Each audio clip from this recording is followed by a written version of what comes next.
It was a bloody December 23rd at a Grand Forks County residence. 21-year-old Rose Ann Rick of Grand Forks has been charged with 2 counts of attempted murder, 2 counts of aggravated assault with a dangerous weapon, child neglect, and domestic violence bodily injury. A man and woman ended up being stabbed, and a child was apparently present. According to the court documents, quote, at approximately 2:25 a.m. on December 23rd, deputies from the Grand Forks Sheriff's Office were dispatched for a report of a stabbing incident. It was reported to 911 there was blood everywhere and that parties were still actively fighting. Deputies responded to the scene and discovered a male subject whose upper body was covered in blood. Rose Rick was discovered in the same room with what was later to be determined self-inflicted lacerations. A third party, a woman, was located in the bathroom holding a towel to her wrist.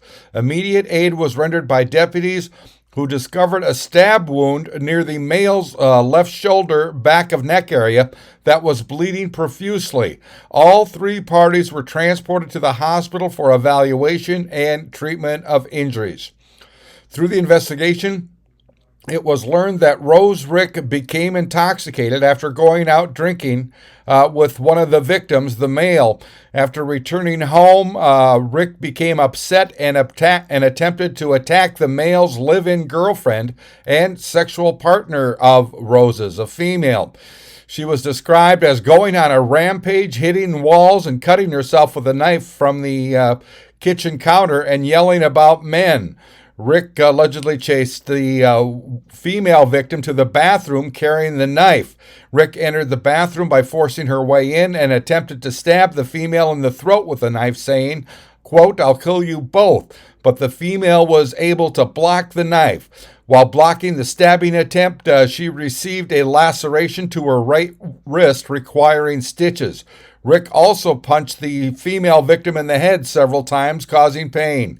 The male was able to get into the bathroom and take the knife away from Rick and carry her to another room with the female following. As soon as the male let go of Rick, she took possession of the same knife and tried to attack the female again, but was stopped by the male victim. When the male attempted to render aid to the female victim, he heard Rose say, "Effing die," and felt the knife enter his back.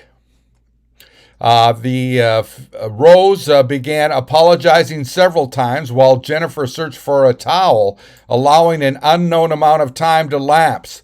The female victim attempted to put pressure on the stab wound to stop the bleeding, but was attacked again by Rick, who stated, "Let him effing die."